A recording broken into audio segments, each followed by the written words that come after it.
Yo, what's going on, guys? It's your boy, that boy Alex here. Welcome back to another video on this channel. Today, we're going to be talking about the real reason why Drew McIntyre stormed out at the Royal Rumble on Saturday night. It's been circling around the whole wrestling world. Drew McIntyre apparently was angry about something at the Royal Rumble when after he got eliminated. He stormed out the building and he was gone before the match was even over. Fans are pissed off at Jey Uso winning the Royal Rumble. And I'm going to justify why it was a good call. Why Jey Uso won the Royal Rumble and why it was a good call. I'm going to justify that in this video. And I know a lot of people are definitely upset about Charlotte being about Charlotte being the women's Royal Rumble winner. So we're going to check that out in today's video as well. So be sure you guys stay tuned. And without further ado, we're going to get straight into it in 3, 2, 1. What is going on, guys? It is WrestleMania here, back with some more news. Join us now as we look at the wildest news stories and rumors you need to know, including what was the real reason behind Drew McIntyre storming out of the Rumble, and it's been revealed who the problem was. Charlotte Flair and Andrade have divorced. What John Cena whispered to Jey Uso after his Rumble win. Was Charlotte Flair's win a last-minute decision? IShow Speed was legitimately hurt in his Royal Rumble appearance. Drew McIntyre is angry with his WWE booking. Who was supposed to be in Alexa Bliss's place in the Rumble? And much more. Be sure to subscribe and hit that notification bell for daily wrestling videos, and follow us on Facebook for exclusive lists. Also check out our new videos on WrestleMania XL. Now let's do the intro and get straight into our first story.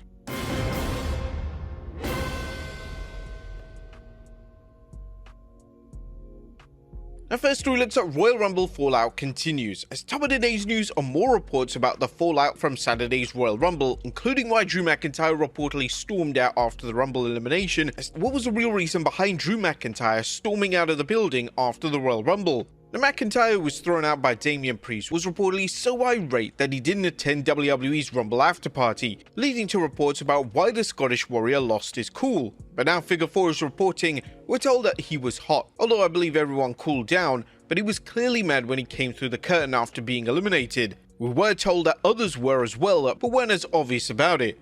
McIntyre and Damian Priest were to start an angle, and they felt the momentum was lost when LA Knight got in the way as they were doing the Priest throwing out McIntyre. The top guys wanted things to go smoothly and have their story come off as planned, and that mentality is why they're top guys. But it seems that Drew McIntyre is angry with WWE's booking of him. There's more evidence that Drew McIntyre is unhappy with WWE plans for him, as McIntyre enjoyed one of his biggest years yet in WWE last year, not only winning a third World Championship, albeit it lasted as long as Santino's Royal Rumble elimination, but working a universally praised feud with CM Punk, having one of the best matches of 2024, that being the Hell in a Cell. However, new reports suggest that McIntyre is more than just disappointed with how WWE is following up on his 2024 program. According to the Mail Sport's Alex McCarthy, Mail Sport has learned that McIntyre is due for a program with Priest heading into WrestleMania, about described by a source as a nothing match.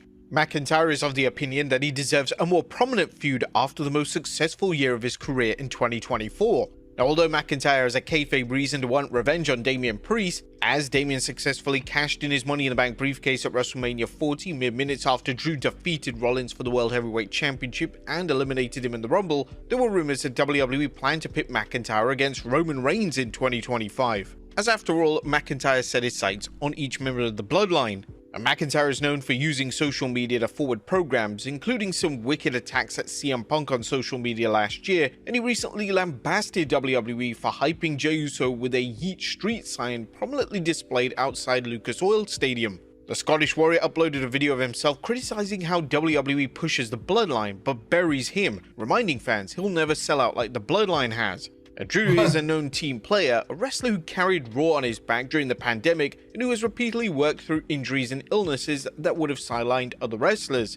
Now this creates two possibilities. First is the fact that Drew is happy with whatever program he gets and he's working the fans and the news sites. However, there's also a possibility that Drew is legitimately upset given all that he's done for WWE and expected much more, which we no doubt agree with. Now, only time will tell, but it's another reminder of how WWE keeps fans guessing and, more importantly, tuning in to watch things play out on weekly television. But what are his long-term plans? Now, as fans wonder whether Drew Yeah, I kind of My first thought was he's working us.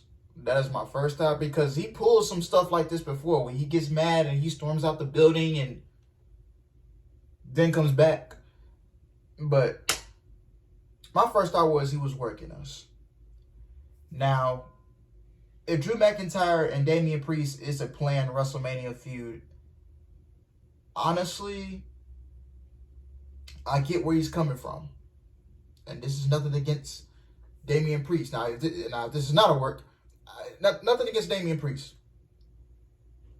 But I get his frustration. He felt like, hey, I did a lot for this company. I busted my ass. And this is what I get in return. I was in one of the top programs with CM Punk last year. Had one of the best matches with him at Bad Blood, which I saw in person.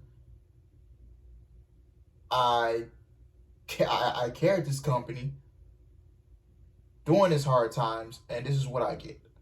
I get his frustration.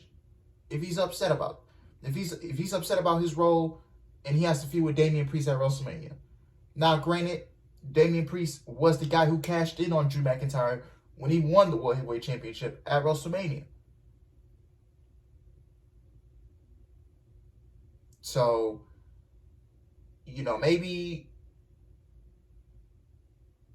I don't know what's the plan. I really don't know. Because, I'm a fan of both guys. I'm a fan of Damian Priest. I have nothing against him. I'm a fan of Drew McIntyre as always. But yeah, I get where he's coming from. If this is not a work. Now, if this is a work, this is just Drew doing a great job at what he does, in my opinion. So, will I be willing to see Drew McIntyre versus Damian Priest at WrestleMania? Honestly, I can see that. But what does the other top guys do? Like, what does Roman do at WrestleMania? What does Seth do at WrestleMania? What does Cody do at WrestleMania? Like, WrestleMania, bro, this WrestleMania season has been one of the most unpredictable, like, creative-wise, this has been one of the most unpredictable WrestleMania seasons that we're all going to witness. So it's just going to keep us guessing. So we'll have to see what happens.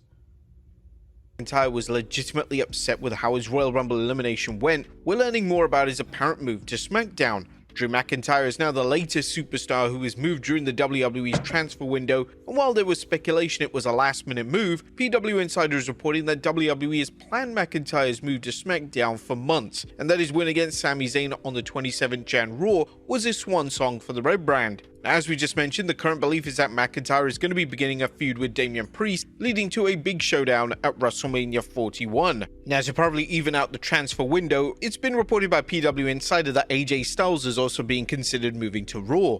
Next up, Charlotte Flair and Andrade have divorced. Now, that's some major breaking news courtesy of TMZ, as it's now been confirmed that Charlotte Flair and Andrade have divorced. According to TMZ, the divorce was actually filed in October 2024. The report reads, Charlotte Flair is ditching her tag team partner in life. TMZ Sports has learned she's divorced Andrade. Court records we obtained show Ric Flair's daughter filed to separate from her wrestler hubby, real name Manuel Alfonso Andrade Orpeza, in Florida back in June 2024, and a judge appeared to sign off on the divorce in October 2024. Now, this has been kept strictly under wraps by those in WWE, and it's only today that this information has now come to light. Now, there was no news on the reason for the divorce as listed by TMZ, and it's important to respect both their privacy at this time. Next up was Jey Uso's Rumble win, a last-minute decision. Yeah,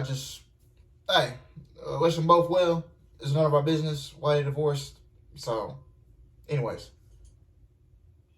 Now, did the WWE pull a fast one by having Jey Uso win this year's Men's Rumble? Well, actually not according to Viper Reports PWN, which claims that WWE had Jey Uso booked to win the Rumble as far back as January and possibly last December. If so, this explains why Jey had a seemingly random match with Gunther at Saturday Night's Main Event, a match which in hindsight now makes a lot of sense. Next up, what did John Cena whisper to Jey Uso after his win? What's the advice John Cena gave Jey Uso? Well, Main Event Jey spoke about this moment with Cena after Cena returned to the ring to raise Jey's arm after Uso eliminated him to win the Royal Rumble. Jay joked that he initially thought he'd have to throw Cena out the second time, but then revealed, but he said, "Hey man," he hugged me. He goes, "I remember your first tour. I said, I always told you and your brother you guys will be fine. Be yourself." And he goes, "Look at these people now." And that's when he turned to me to the crowd, and they were just hitting it, man. So yeah, man, I love John Cena. He's a GOAT. Jey Uso's Royal Rumble is still fueling hot debate on the internet wrestling community. It's likely to continue as some fans wonder why WWE opted to have him win the match instead of the clear winner, John Cena. But one thing is clear, John Cena is proud to have played a role in Jey's moment of glory, a reminder of how Cena continues to use his star power to put others over. But what about Charlotte Flair's win? Was that a lack? Yeah, man. A lot of people were pissed off when Jey Uso won the Royal Rumble with the IWC. It was a lot of misreactions. Some people liked it, some people hated the fact that Jey Uso won the Royal Rumble. I thought it was a good call. It gave us some unpredictability. It was a good call.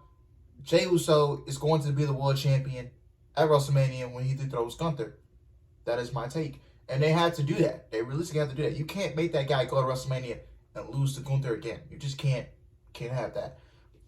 I think it was the right decision because WWE, they want to push somebody that's up and that's new, that's really that fans pay to see. Fans want to see Jey Uso. They love Jey Uso. They buy his merch. His stocks keep going up. You get what I'm saying? Fans would have complained if John Cena won the Royal Rumble.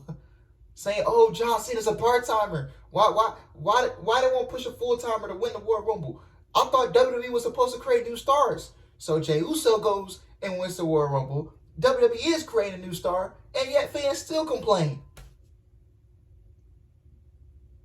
If Seth Rollins won the Royal Rumble, fans would have complained. If Roman Reigns won the Rumble, fans would have complained.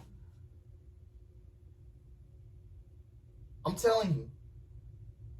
Oh, but we want unpredictability in pro wrestling. They give you unpredictability and then you complain when you don't want it. Oh, push that guy, push that girl. They push that as that person, and then you be like, no, that's the wrong person to push. Jey Uso winning the Royal Rumble was the right call. Yeah, I said it. It was the right call. The fans love him. Fans pay to see him. He's gonna go to WrestleMania. He's gonna be the face. He's gonna be one of the faces of the company.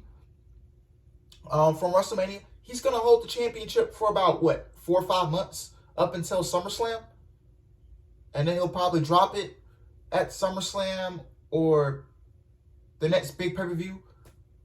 I'm assuming he's gonna win the title at WrestleMania and he's gonna drop it at SummerSlam. That's just my take on it. Jey Uso's not gonna have a 300-day reign with the title. No, he's not gonna have no 500-day reign. No. Jey Uso's gonna hold the championship. He's gonna beat Gunther at WrestleMania. He's gonna hold the championship throughout the spring and the summer. Maybe a little bit going into the fall. Maybe. And it's just what it is. Him winning the Royal Rumble was the right call. We all witnessed Jey Uso's rise to the top. And that's literally what you are witnessing. You are seeing him get to the top. You're seeing him becoming the guy. Do you guys want main event Jey Uso to mean something? Then the Royal Rumble is where you started off. And a lot of people, y'all are complaining that this is the worst Royal Rumble. You're just saying that because your favorites didn't win.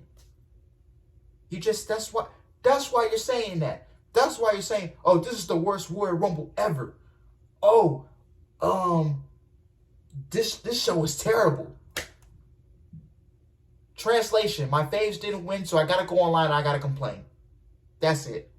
Moving on. Last-minute decision. Well, Jey Uso's Royal Rumble win isn't the only controversial choice from this year's event, as some fans are also very upset that Charlotte Flair won the women's match after over a year off the shelf due to an injury. Fans who are upset believe it's another instance of WWE pushing Flair ahead of more deserving talent. And nonetheless, Viper Reports also reported Charlotte Flair was always considered to be returning for gold. As far back as the summer of last year, that was WWE's intentions all along. They began to nail down on her winning the Women's Royal Rumble match around late October, early November, when they started mapping out when Tiffany Stratton would cash in on Nia Jax, leading to this battle of generations at WrestleMania 41. What do you guys think of that planned match? Do you think that was the right move to take? And next up, who was supposed to be Alexa Bliss? We all figured that was the plan all along when Tiffany Stratton, even before Tiffany Stratton became champion. We all knew that was going to be the plan all along for her to go on and face Charlotte at WrestleMania. You know, Charlotte winning the Rumble, now that is what I get.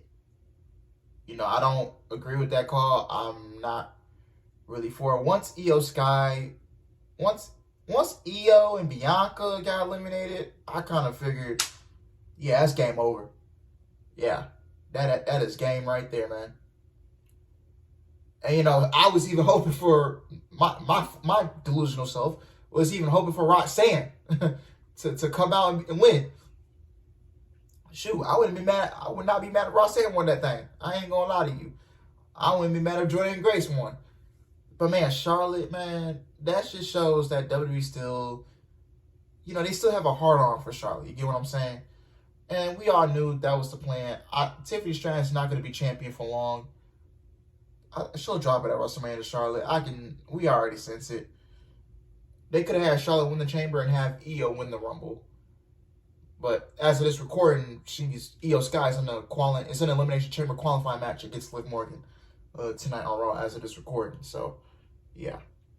His Rumble number. Now, Alexa Bliss's Royal Rumble return surprised the WWE Universe, and now details have emerged on how Bliss returned after weeks of talk that she had reached an impasse with WWE over contract negotiations. A Fightful Selection Ross Sapp tweeted, Alexa Bliss's return came together very late, and originally, Shotzi was to be in the WWE Royal Rumble in that spot as of Friday. Fightful Selectors learned. Those we spoke to were both happy to see Alexa back, and felt bad that Shotzi didn't get in. Do you guys feel that Shotzi got shortchanged, or is this to be expected given her spot in the WWE hierarchy compared to Bliss? Obviously, WWE went what was best for business, and of course, Bliss was definitely the right move. But PW Nexus and Bodyslam.net correspondent Corey Hayes recently tweeted about various accounts chronicling Bliss's surprise appearance. As Fightful Select reported, Alexa Bliss coming back was a late decision. PWN reports learned that Bliss came to an agreement with WWE around 5 AM Saturday morning, which led to Bliss appearing in the Royal Rumble match yesterday. As already buzzed that Bliss's elimination by Liv Morgan is going to set up a program between the Judgment Day and the Wyatt Six. You may recall rumors prior to Bliss's return that she was being considered for a role in the group. Now, what we managed to miss at the Royal Rumble was actually Alexa Bliss's jacket. Alexa Bliss came in a black jacket that read on the back, "Friend" instead of "Fiend" forever. No doubt the late great Bray Wyatt was looking down with a big smile on his face. Next up, an NXT star ready to be put onto the main roster. Now, is Roxanne Perez headed for the main roster? The two-time former NXT Women's Champion and NXT Women's Tag Team Champion made her second appearance in the Women's Rumble this year, setting a new record for the event's Iron Woman and ending at this year's runner-up. And now Fightful Select is reporting that Roxanne's main roster call-up is all but confirmed. In addition, Perez caught fans' attention after the show when she commented, "I made history in NXT, a two-time NXT Women's Champion, Breakout winner, and Iron Survivor winner. I make history and I'm gonna continue to do the same exact thing here on the main roster. So girls, get ready because I don't think y'all are ready for the prodigy." The 23-year-old superstar is seen by some fans as a generational talent, and it's hard to deny given her many accomplishments. Are you guys looking forward to Perez's main roster call-up, and who should she wrestle first? Next up, I Show Speed recovering from a legit Royal Rumble. Yeah, Roxanne, she's gonna do great things on the main roster. Roxanne, she had a great showing at the Rumble. Like, she was in the final two, bro. She lasted over an hour. She broke Bayley's record from last year. She's going to do great things on the main roster. And she's not even in her prime. She's not even 25 years old, bro. She doesn't turn 25 for another year or two. I'm thinking, yeah. She's 22, 23, right? Yeah. So she's gonna do great things on there, man. Like, real talk. Raw can use her. I believe she'll be on Monday Night Raw to continue her storyline with Bayley. and that could be a WrestleMania match going forward without the title. So yeah, because Bailey and Roxanne, they're not gonna beat Julia at Vengeance Day. So I think this is just a goodbye for Roxanne. They might even do Bailey and Roxanne at Stand and Deliver. That could be a match for Stand and Deliver. So don't rule that out. So yeah, man. So Roxanne, she will do great things on the main roster. I'm telling you. You know what? She could win Money in the Bank this year for all I don't know. So yeah, we'll have to see what happens. But Roxanne, she's gonna do great things. I'm telling you. Injury, and one of the most popular streamers on the planet, IShowSpeed, had the opportunity of a lifetime after Triple H invited him to the Royal Rumble, not only offering him full backstage access, but a spot in the men's Rumble match after Akira Tozawa was attacked during his Rumble entrance. IShowSpeed helped Bron Breakker eliminate Otis, however things went sideways from there. As Complex recalled, just moments later, Speed became iShow Pain when the WWE Intercontinental Champion Bron Breakker speared him, sending the streamer to the floor in apparent agony. He probably saw small yellow birds flying in circles around his head. The huge streamer posted a picture of a bad-looking gash on his leg. Fans believe he may have sustained it after Otis grabbed him and bounced him off the announcer table. And he was also seen wearing crutches and a neck brace, but we feel that was kayfabe. And finally, Logan Paul's jerk move. And last but not least, Logan Paul continues to find ways to get under fans' skin with his arrogant promos, but Paul maybe took things a little too far at the Rumble, grabbing a fan's Polaroid out of his hand and smashing it on the entrance ramp. The video has gone viral with fans blasting the Maverick for this breach of etiquette. While fans are sometimes criticized, and rightfully so, for violating wrestlers' boundaries, such as harassing them at airports for numerous autographs or interrupting them during meals in public, wrestlers have no business taking a fan's property and outright destroying it. Although some might argue that the fan was a plant, nothing has been confirmed. But there you have it, folks, the wildest news stories and rumors you need to know. Be sure to leave your comments down below.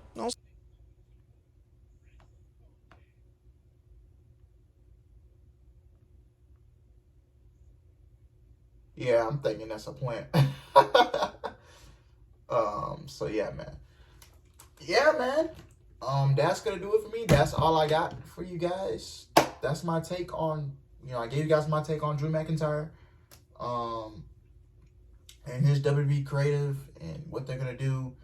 I gave you guys my take on Jey Uso winning the Royal Rumble, why I thought it was the right call. And Charlotte winning, I get that. I didn't like the call either. But it was very obvious she was going to face Tiffany at WrestleMania. They could have gone a different way with that match. They could have gone a different route. So, yeah, man. But anyway, guys, that is it for me. Thank you guys for watching. I hope you guys enjoy it. Please like, comment, subscribe, and I will see you guys in the next one. Peace.